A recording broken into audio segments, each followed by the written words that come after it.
نضيء بنورنا الدنيا وننشر في الفضاء أملا ونعلي عزم همتنا فمن طلب العلا وصل.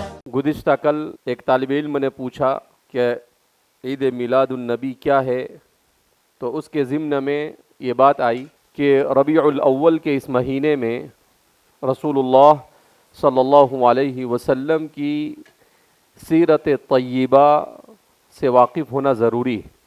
ویسے تو جب آپ صلی اللہ علیہ وسلم کو اسوہ حسنہ مکمل آئیڈیل بنایا گیا تو مسلمان کا اولین فریضہ یہ ہے کہ وہ قرآن کریم کو پڑھے، اور جب قرآن کو وہ پڑھے گا تو قرآن کو سمجھنے کے لیے احادیث کو پڑھنا پڑے گا، اور جب وہ احادیث کو پڑھے گا تو اس کے سامنے رسول اللہ صلی اللہ علیہ وسلم کی بایوگرافی، آپ کی سیرت اور آپ صلی اللہ علیہ وسلم کی زندگی کے حالات اس کے سامنے آئیں گے۔ آپ صلی اللہ علیہ وسلم کی سیرت، The biography of Muhammad sallallahu alayhi wasallam, basic need for humanity، آج کی انسانیت کی سب سے بڑی ضرورت۔ ٹیکنالوجی اور ذرائع ابلاغ کہتے ہیں انسان کا اپنے پیغام کو دوسرے تک پہنچانے کے ذرائع، جس کو آج کل کی زبان میں سوشل میڈیا کہا جاتا ہے، جس کو میڈیا کہتے ہیں۔ اس تیز ترین ترقی کے دور میں دنیا کی دوریاں ختم ہو چکی ہے۔ دنیا میں ویسے تو بہت ساری چیزیں انوائٹ ہو رہی ہے، ایجاد ہو رہی ہے، مگر سب سے زیادہ دو میدان میں دنیا نے ترقی کی ہے۔ ایک ہے ذرائع ابلاغ، جس کو میڈیا کہا جاتا ہے، جس کو اردو میں صحافت کہتے ہیں، عربی میں الاعلام کہا جاتا ہے، اور انگریزی زبان میں اسے میڈیا کہتے ہیں۔ اور انٹرنیٹ کے ذریعے سے بہت سارے پلیٹ فارم وجود میں آ گئے، تو اس کی وجہ سے اسے سوشل میڈیا کہا جاتا ہے۔ کہ پہلے ٹیلی ویژن کے ذریعے سے صرف پیغام لوگوں تک پہنچتا تھا، اس سے پہلے ریڈیو کے ذریعے سے پہنچتا تھا، پھر ٹیلی ویژن وجود میں آیا، اور پھر اس کے بعد سوشل میڈیا ایسا وجود میں آ گیا کہ ہر آدمی اینکر بن جا رہا ہے، اور ہر آدمی ادھر ادھر کے نیوز ایک دوسرے کو آسانی کے ساتھ منتقل کرنے پر قادر ہو گیا۔ تو ایک تو یہ وہ فیلڈ ہے جس نے سب سے زیادہ ترقی کی، اس لیے ہم دیکھتے ہیں ہر تھوڑے دن نہیں ہوتے ہیں کہ ایک نیا پلیٹ فارم آتا ہے۔ پہلے ہر چیز کو ڈھونڈنے کے لیے ہم کہاں پر جاتے تھے؟ پروفیسر گوگل کے پاس۔ کس کے پاس جاتے تھے؟ Professor Google. دنیا کی ساری پی ایچ ڈی اس نے کر لیا تھا، کچھ بھی جا کر پوچھو تو گوگل آپ کو بتا، صحیح غلط وہ آپ کا کام ہے، آپ اسے دیکھو کہ اس نے صحیح کہا یا غلط کہا، لیکن انفارمیشن کا ڈھیر آپ کے سامنے لگا دیتا تھا۔ پھر اس کے بعد 2-4-5 سال پہلے دوسرا ایک اس کا اپڈیٹ ورژن جس کو کہیں گے وہ آیا، جس کو ہم چیٹ جی پی ٹی کہتے ہیں۔ چیٹ جی پی ٹی یہ آیا تو 5-6 سال پہلے، مگر پچھلے 1 سال سے اور 8 مہینے سے اس کا بہت زیادہ استعمال ہونے لگا۔ کیوں؟ اس لیے کہ چیٹ جی پی ٹی کا تعلق یہ آرٹیفیشل انٹیلیجنس سے ہے، اور آرٹیفیشل انٹیلیجنس یہ اس وقت دنیا کی سب سے ترقی کرنے والی ٹیکنالوجی ہے، آرٹیفیشل انٹیلیجنس، جس کو مصنوعی ذہانت کہتے ہیں اردو میں، جس کو عربی میں کہا جاتا ہے الذکاء الاصطناعی، اور اردو میں کہتے ہیں مصنوعی ذہانت، اسی کو انگریزی میں کہتے ہیں آرٹیفیشل انٹیلیجنس، اور شارٹ میں اس کو کہتے ہیں اے آئی۔ آرٹیفیشل انٹیلیجنس کو کیا کہتے ہیں؟ اے آئی۔ تو اب اتنی ترقی کی کہ پہلے تو آپ کو کوئی ایک ورڈ ڈھونڈنا ہو تو گوگل پر جاؤ, آپ لکھو تو وہ آپ کو بتا دیتا تھا. اب چیٹ جی پی ٹی آیا تو آپ یہ کہو اس کو کہ ربیع الاول کا مہینہ ہے, محمد صلی اللہ علیہ وسلم کی سیرت پر مجھے اچھا آرٹیکل چاہیے, تو آپ کو فٹ سے وہ آپ صلی اللہ علیہ وسلم کی سیرت پر آرٹیکل ودن 15 to 20 سیکنڈ پورا آرٹیکل بنا کر آپ کو دے دے گا. پھر آپ اس کو یہ کہیں گے یہ برابر نہیں ہے, دوسرا چاہیے, تو وہ آپ کو دوسرا بنا کر دے گا جس میں پورا مواد اور اس کا پورا جتنی بھی معلومات ہے وہ پہلے سے بالکل ڈیفرنٹ ہوں گی. پھر آپ کہے مجھے یہ بھی پسند آیا نہیں, تو آپ کو تیسرا بنا کر دے گا. لوگ پوری تھیسس اس کے ذریعے سے بنا رہے ہیں, لیکن جو لوگ ایکسپرٹ ہوتے ہیں وہ پکڑ لیتے ہیں کہ اس نے چیٹ جی پی ٹی کے ذریعے سے کیا کیا ہے, یہ مضمون بنایا ہے.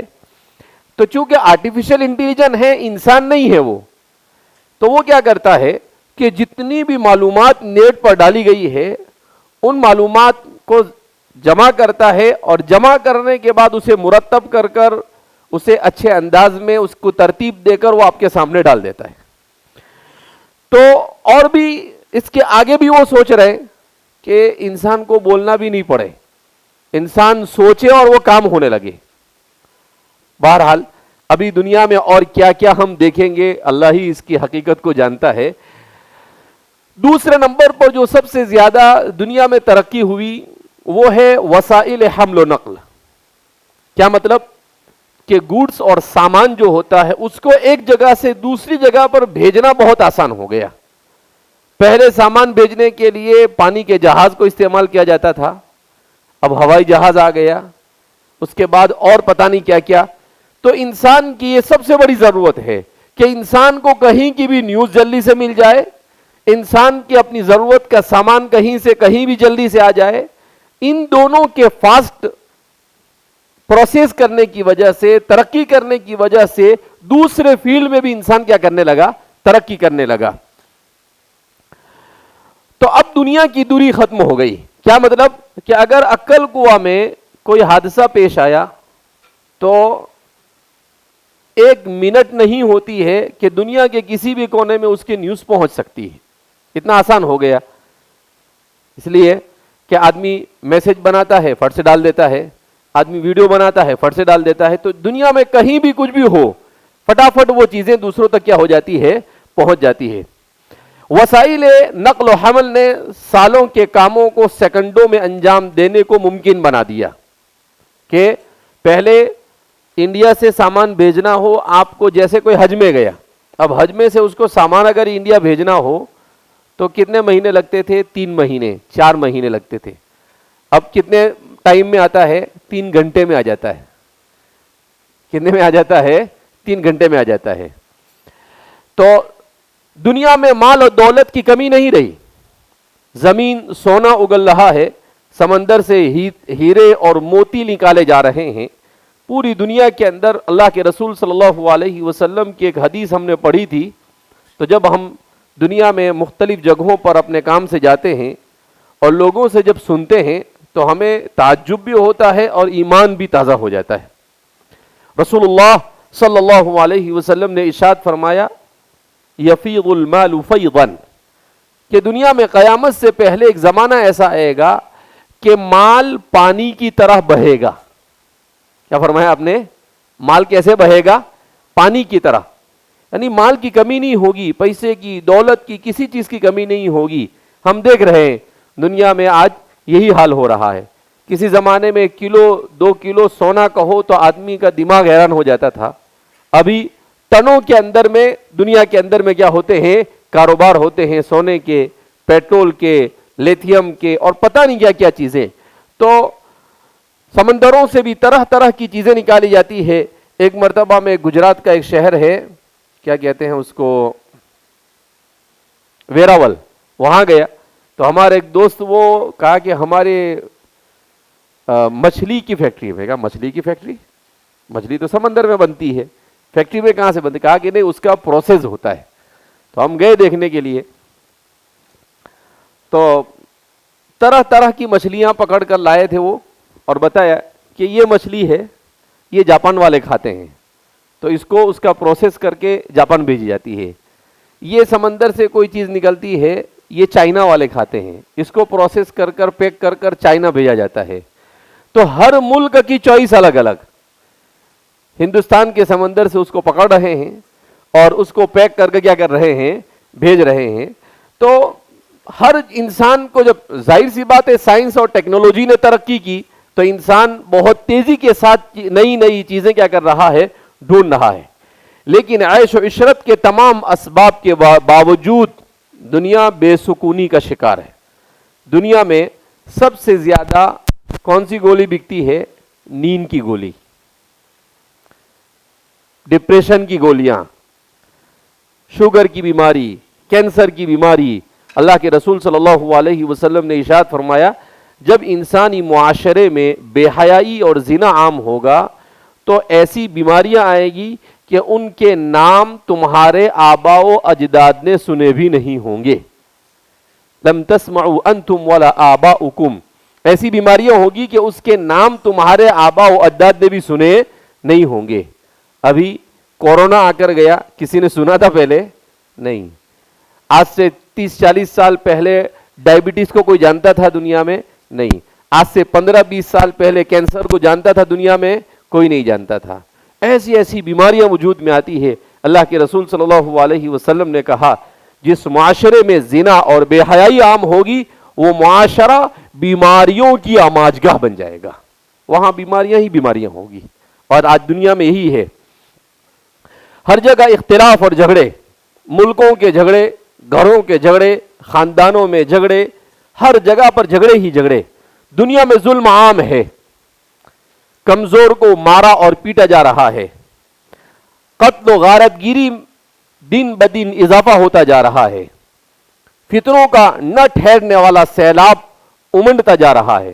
اس لیے کہ ہر دن ہم دیکھ رہے ہیں، حالانکہ ہونا یہ چاہیے، انسان کے پاس اتنا نالج، اتنی معلومات، اتنا سب کچھ آ گیا تو انسانی معاشرہ بالکل سائلنٹ ہو جانا چاہیے تھا، ایک دم مہذب ہو جانا چاہیے تھا، مگر انسانی معاشرہ بجائے مہذب ہونے کے اور بگڑ رہا ہے۔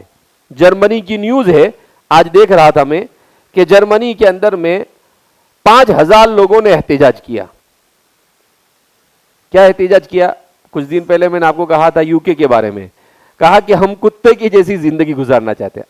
آج کی نیوز ہے، اور باقاعدہ وہ کتے کے ماسک پہن کر سڑکوں کے اوپر کھڑے ہیں اور کتے جیسی آواز نکال رہے ہیں۔ اچھا بھلا انسان، اور کیا بننا چاہتا ہے؟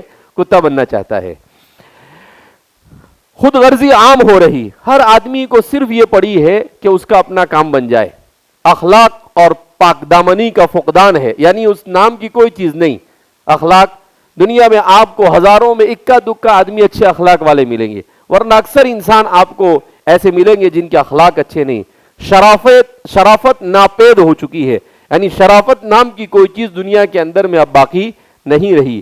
جس برائی کے بارے میں سوچو وہ معاشرے میں پہلے سے موجود ہے، یعنی ساری برائیاں ہمارے معاشرے میں پائی جا رہی ہے۔ اب سوال پیدا ہوتا ہے کہ ہمارا معاشرہ کہاں جا رہا ہے؟ زنا عام ہے، شراب عام ہے، جوا عام ہے، سود عام ہے۔ یہ سب اللہ کے رسول صلی اللہ علیہ وسلم نے بیان کیا کہ میری امت پر ایک دور ایسا آئے گا کہ شراب عام ہوگی، ایک دور ایسا آئے گا زنا عام ہوگا، ایک دور ایسا آئے گا سود عام ہوگا۔ اللہ کے رسول صلی اللہ علیہ وسلم نے عجیب بات ارشاد فرمائی، کہا سود اتنا عام ہوگا کہ اگر کوئی کھانا نہ بھی چاہے سود تو اس کو سود کا دھواں پہنچ جائے گا۔ کیا فرمایا؟ اس کو کیا پہنچ جائے گا؟ سود کا دھواں۔ صحابہ نے تو سوچا بھی ہوگا کہ سود کا دھواں کیا ہوتا ہے، لیکن اب ہمارے زمانے میں سمجھ میں آیا کہ انسان کو بینکوں نے اتنا مجبور کر دیا ہے کہ انسان نہ چاہتے ہوئے بھی اس کو بینک میں اکاؤنٹ کیا کرنا پڑتا ہے؟ کھلانا پڑتا ہے۔ تو اس کا مطلب کیا ہے کہ انسانی معاشرہ سود کی آماجگاہ بنا۔ اس دور کا کیا نام دیا جائے؟ گناہوں کا دور کہے ہم اسے، فتنوں کا دور کہے، بے حیائی کا دور کہے، یاجوجی ماجوجی دور کہے، شیطانی دور کہے۔ رسول اللہ صلی اللہ علیہ وسلم کے وقت جو جہالت تھی اس سے بدتر جہالت کا دور محسوس ہوتا ہے۔ آپ صلی اللہ علیہ وسلم کے زمانے میں جب حضور کی بعثت مبارکہ ہوئی، اس وقت دنیا کے جو حالات ہیں ان حالات کو پڑھے انسان تو یہ سمجھ میں آتا ہے کہ ہمارا معاشرہ بالکل اس جیسا ہو گیا ہے یا اس سے بھی بدتر ہے. لیکن ان کے پاس علم نہیں تھا تو وہ بگڑے تھے، یہاں پر علم ہے اس کے باوجود بگڑے. تو یہ ایک تعجب کی بات ہے. دنیا اس کے لیے کیا کر رہی ہے؟ سوال پیدا ہوتا ہے کہ دنیا اس سلسلے میں کتنی سنجیدہ اور سیریس ہے، اور دنیا اس کے بارے میں کیا سوچ رہی ہے. دنیا میں بڑی بڑی کانفرنسیں منعقد کی جا رہی ہے کہ بھائی روس اور رشیا اور یوکرین کی جنگ بند کی جائے، بند ہونے کا نام نہیں لیتی. بڑی بڑی کانفرنسیں ہوتی، اس کو بلاؤ اس کو بلاؤ. دنیا میں فلاں بیماری عام ہو رہی، اس کے لیے کانفرنس. دنیا میں فلاں علاقے کے اندر میں آذربائیجان اور ارمینیا میں جھگڑا ہو رہا ہے، ان کو لیکن کانفرنسوں سے کچھ نہیں ہو رہا ہے. سائنسی ریسرچ کی بہتات ہے. سائنس بتا رہا ہے کہ شراب نقصان دیتا ہے. سائنس بتا رہا ہے کہ جتنی بھی چیزیں انسانی معاشرے میں استعمال کی جا رہی ہے وہ ساری انسان کو نقصان پہنچا رہی ہے، مگر کوئی سننے والا نہیں. محاذرات پر محاذرات، آرٹیکل پر آرٹیکل اور ریسرچ پر ریسرچ ہو رہا ہے.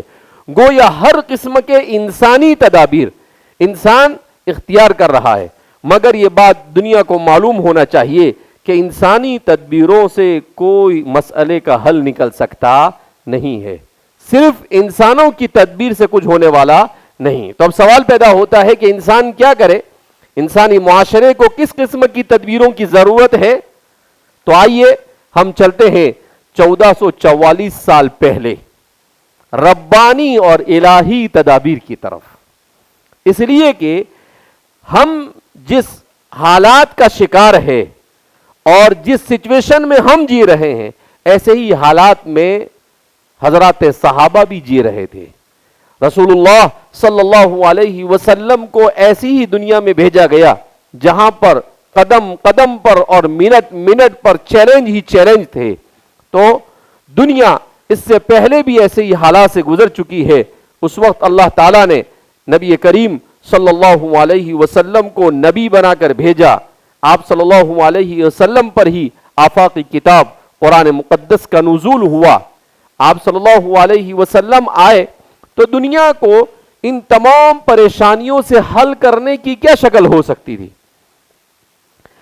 تو بڑی اچھی بات کسی نے لکھی ہے کہ دنیا کے سارے مسائل کو حل کرنے کے 3 میں سے کوئی ایک شکل، کوئی ایک تدبیر ہو سکتی تھی. نمبر 1، کسی ایک کی لیڈرشپ پر سب کو متفق کیا جاتا کہ بھئی کوئی ایک لیڈر بنا لو اور سب لوگ اس کی بات مانو. But this is not possible. ایسا ممکن تھا نہیں. انسان ایک گھر میں 5 لوگ ہو تو اپنے باپ کی سننے کو تیار نہیں ہے، تو ساری دنیا کے انسان کسی ایک انسان کی سنے، یہ ممکن ہو سکتا نہیں، یہ پاسبل نہیں تھا. لہذا یہ تو نہیں ہو سکا. دوسرا یہ ہو سکتا تھا کوئی ایسا ادارہ یا کمپنی بنائی جاتی کہ وہ اصول بناتا، وہ قانون بناتا اور پوری دنیا اس پر متفق ہو جاتی.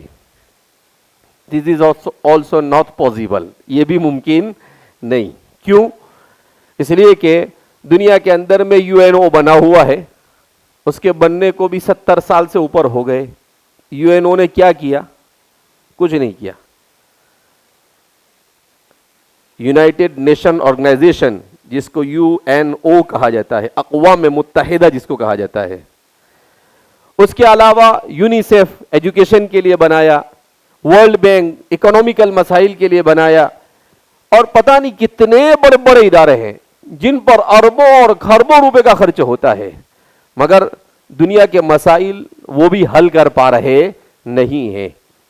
تو اب سوال پیدا ہوتا ہے کہ اللہ رب العزت کس مسئلے کے ذریعے سے اس کو حل کر سکتے تھے. تو آپ صلی اللہ علیہ وسلم کو مبعوث کیا ایک ایسی ذات کی حاکمیت کو تسلیم کیا جائے، یعنی رسول اللہ صلی اللہ علیہ وسلم نے دنیا کو آ کر اس کا حل بتایا کہ آپ کے مسائل آپ اپنے سے نہیں حل کر سکتے. کیوں؟ ہر ایک کو اللہ نے دماغ دیا ہے، اور ہر انسان یہ اپنی مرضی اپنا دماغ چلانا چاہتا ہے، اور ہر ایک یہ چاہتا ہے کہ میری چلے، میرا نام ہو، میرا اسٹیٹس، میرا پروفائل اسٹرانگ ہو.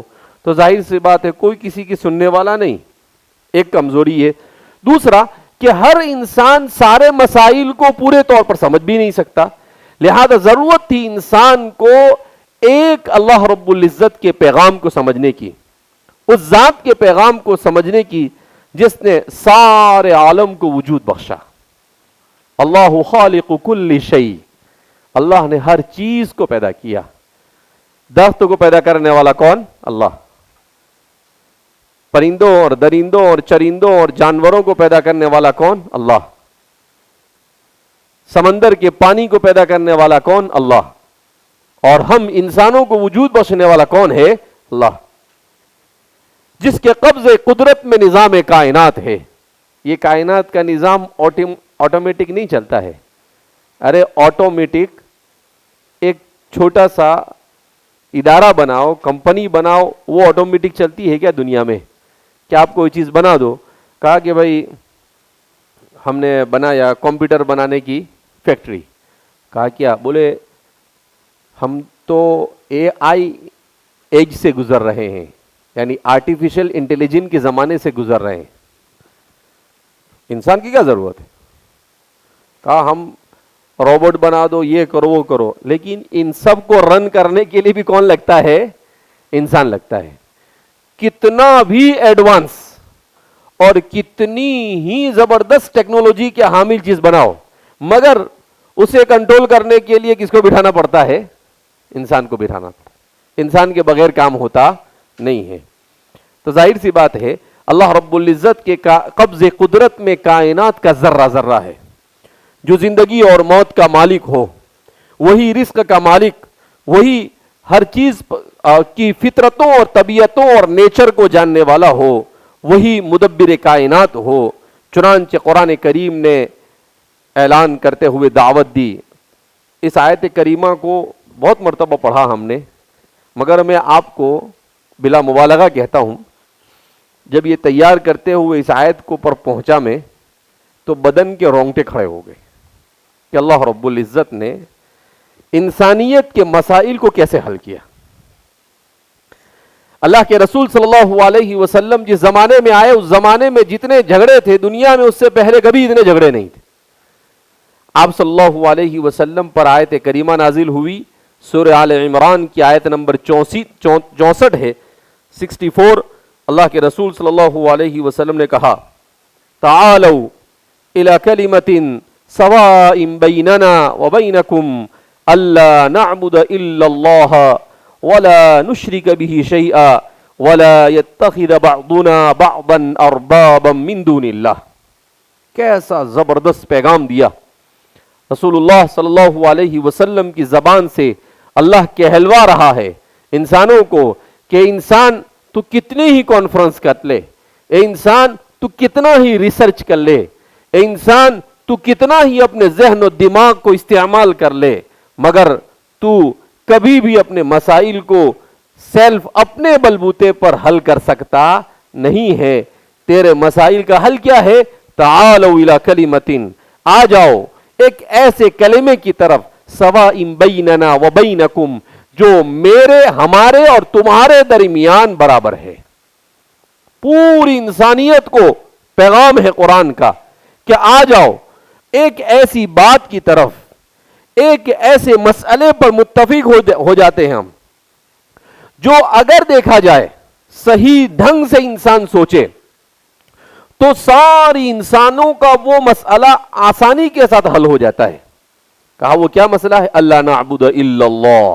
سب سے پہلا کہ اللہ کے علاوہ کسی کی عبادت نہ کرے، ایک اللہ کی عبادت کرے.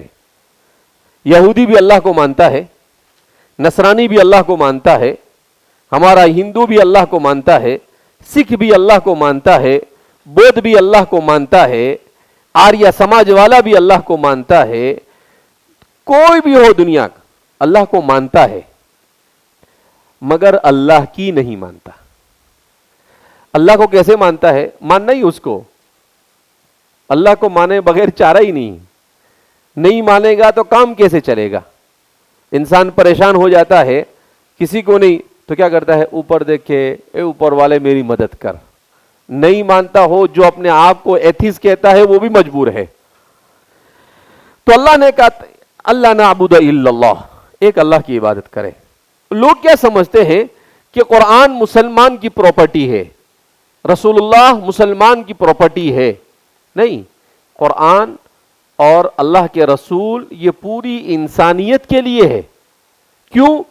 اس لیے کہ اللہ سب کا، اسی اللہ نے کتاب کو نازل کیا تو وہ کتاب بھی سب کی، اسی اللہ نے رسول کو بھیجا تو وہ رسول بھی سب کے. اللہ رب العزت کے علاوہ کسی کی عبادت تو کہاں؟ سب سے پہلا ایشو یہ ہے کہ سارے انسان اللہ کی عبادت پر آ جائے اور اللہ کی حقیقت کو سمجھنے پر آ جائے. اللہ کی حقیقت ہر ایک الگ الگ سمجھ رہا ہے. عیسائی کہتا ہے وقالت الیہود عزیر ابن اللہ، کہ عزیر اللہ کے بیٹے ہیں. وقالت الیہود عیسی ابن اللہ، کہ عیسیٰ اللہ کے بیٹے ہیں. تو کوئی بھی اٹھا کر کسی کو بھی معبود بنا رہے. کسی نے عیسیٰ علیہ السلام کو اللہ کا بیٹا بنایا، کسی نے عزیر کو اللہ کا بیٹا بنایا، کسی نے کس کو بنایا. عجیب عجیب کہانیاں انسانوں نے بنائی ہے. تو اللہ کہتے ہیں اللہ نعبد الا اللہ، کہا کہ بھائی اللہ کو کسی کی ضرورت نہیں. یہ کفار مکہ جو تھے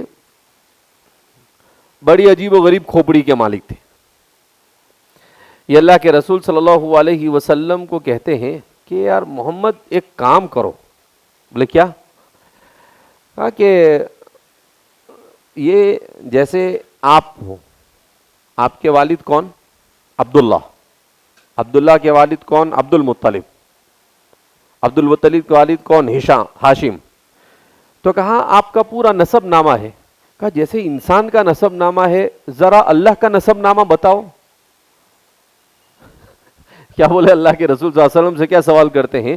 اللہ کا نسب نامہ دو ہمیں. تو اللہ کے رسول صلی اللہ علیہ وسلم نے کہا کہ عجیب بستر قوم ہے، بولتی ہے اللہ کا نسب نامہ. ارے بھائی، جس کا باپ ہو، باپ بیٹے کا رشتہ ہو، اس کا نسب نامہ، اللہ کا کہاں سے نسب نامہ ہو؟ تو اللہ رب العزت نے کہا کوئی بات نہیں، ہم ان کو ہمارا نسب نامہ بتاتے ہیں. تو قل هو اللہ احد نازل ہوئی. کیا نازل ہوئی؟ قل، آپ کہہ دیجئے محمد عربی صلی اللہ علیہ وسلم، اللہ احد، اللہ ایک ہے، یکتا ہے. اللہ الصمد، وہ بے نیاز ہے. لم یلد ولم یولد، لم یلد ولم یولد، نہ اس سے کوئی جنا ہے اور نہ وہ کسی سے جنا ہے. ولم یکن لہ کفوا احد، اور کوئی بھی اس کا ہم پلہ اور ہم سر نہیں ہے.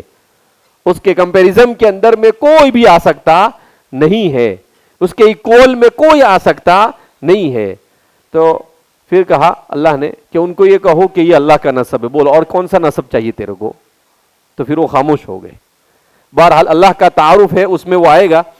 تو اللہ نعبد الا اللہ، ایک اللہ کی عبادت کرے. ولا نشرک بہ شیئا، اس کے ساتھ کسی کو شریک نہ ٹھہرائے، اس کے ساتھ شرک نہ کرے.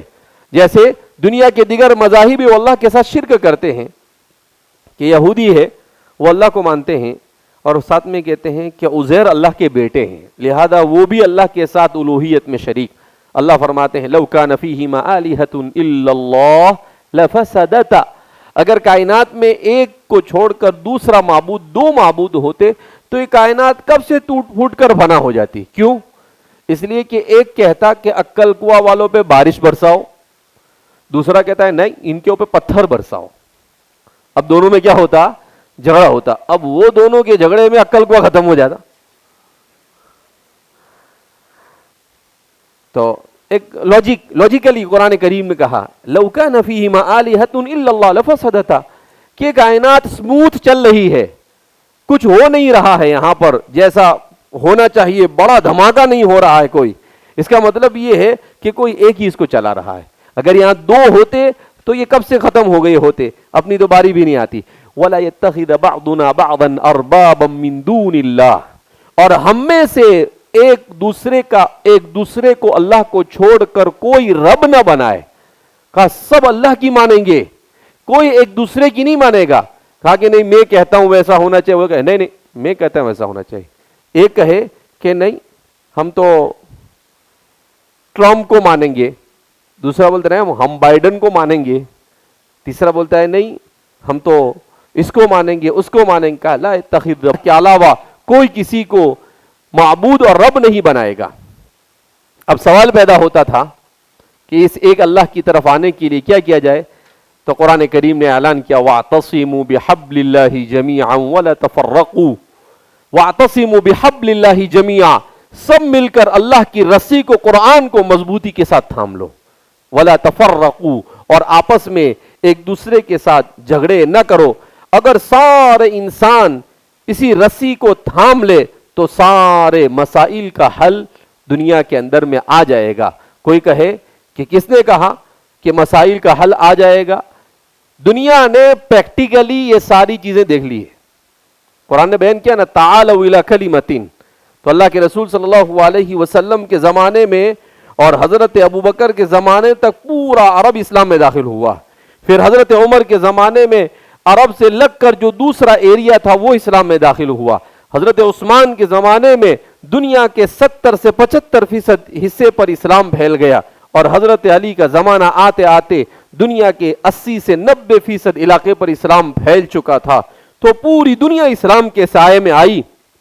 جب آئی اور ایک اللہ کا قانون دنیا کے اندر نافذ ہوا، اور اللہ رب العزت نے جو کہا تھا کہ اللہ کی رسی کو مضبوطی کے ساتھ تھام لو، جب انسانوں نے اس کو تھاما تو اس دنیا کا نقشہ کیسا ہو گیا قرآن کریم خود اس کو بیان کرتا ہے. اللہ کے بیان کردہ تدبیر کا جاہلی معاشرے پر بڑا اثر ہوا. قرآن کریم کا بیان کردہ نسخہ کیمیا کا معاشرے پر جو اثر پڑا اس کو قرآن کریم خود بیان کرتا ہے. قرآن کیا کہتا ہے؟ وَاذْكُرُوا نِعْمَةَ اللَّهِ عَلَيْكُمْ اِذْ كُنْتُمْ أَعْدَاءَ، اللہ کی نعمت کو یاد کرو اے انسانوں، اذ کنتم اعداء، جب تم ایک دوسرے کے شدید دشمن تھے، ایک دوسرے کی عداوت، دشمنی، حسد، بغض اور کینہ لیے ہوئے دنیا میں زندگی گزار رہے تھے. فَأَلَّفَ بَيْنَ قُلُوبِكُمْ، اللہ نے اسی رسول اللہ صلی اللہ علیہ وسلم کے ذریعے اور آپ پر نازل کی گئی کتاب کے ذریعے سے تمہارے دلوں کو جوڑ دیا. فَأَصْبَحْتُمْ بِنِعْمَتِهِ إِخْوَانًا، اور تم اسی اللہ کی اس نعمت کی برکت سے، قرآن، اسلام اور رسول اللہ صلی اللہ علیہ وسلم کی برکت سے سب بھائی بھائی بن گئے. سب کیا بن گئے؟ کیسی اخوت کہ مہاجر جب مکہ مکرمہ سے مدینہ پہنچے، مدینہ آئے، اللہ کے رسول صلی اللہ علیہ وسلم کہتے ہیں عبد الرحمن ابن عوف، اے عبد الرحمن ابن عوف، یہ ایک انصاری ہے، تم دونوں بھائی. تو وہ انصاری صحابی کیا کہتے ہیں کہ عبد الرحمن میرے 2 گھر ہیں، ایک گھر میرا ایک گھر تمہارا، میری 2 بیویاں ہیں، تمہیں ایک بیوی کو طلاق دے دیتا ہوں، تم اسے شادی کر لو. عبد الرحمن بن عوف نے کہا کہ بھائی تیری بیوی دونوں تجھے مبارک ہو، تیرا گھر تجھے مبارک ہو، ٹھیک ہے ہم ایک دوسرے کے غم میں شریک ہوں گے، خوشی میں شریک ہوں گے. دلنی علی السوق، مجھے بازار کا راستہ بتا، بازار کدھر ہے؟ مدینہ آئے عبد الرحمن بن عوف تو فرماتے ہیں کہ 2 درہم کے مالک تھے. وہ کتنے درہم کے؟ 2 درہم، صرف 2 درہم تھے ان کے پاس. وہ 2 درہم کا پنیر خریدا انہوں نے، اور پنیر خرید کر مدینہ کی مارکیٹ میں جا کر بیٹھ گئے، اور مشکل سے 4 سال بھی نہیں ہوئے مدینہ کے سب سے بڑے مالدار بن گئے تھے. جب ان کا انتقال ہوا ان کی دولت کا اندازہ لگایا گیا. ابھی 6-8 مہینے پہلے ایک آرٹیکل پڑھ رہا تھا میں، اس میں لکھا تھا کہ آج دنیا کے سارے مالداروں کے پیسے جمع کر دیے جائے تب بھی حضرت عبد الرحمن بن عوف کی دولت کو نہیں پہنچ سکتے، تب بھی حضرت عبد الرحمن بن عوف کی دولت کو نہیں پہنچ سکتے. تو فَأَصْبَحْتُمْ، اللہ نے مال بھی دیا، بنعمتی، آپس میں بھائی چارگی ایسی کہ ایک دوسرے کے غم میں، ایک دوسرے کی مصیبت میں شریک ہونے لگے. ایک دوسرے کی ٹانگ کھینچنے میں شریک نہیں ہوتے تھے، ایک دوسرے کو تکلیف پہنچانے میں شریک نہیں ہوتے تھے، ایک دوسرے سے مصیبت کو ہٹانے میں شریک ہوتے تھے، ایک دوسرے کا تعاون کرتے تھے. قرآن کریم کہتا ہے وَكُنْتُمْ عَلَى شَفَا حُفْرَةٍ مِّنَ النَّارِ، تم جہنم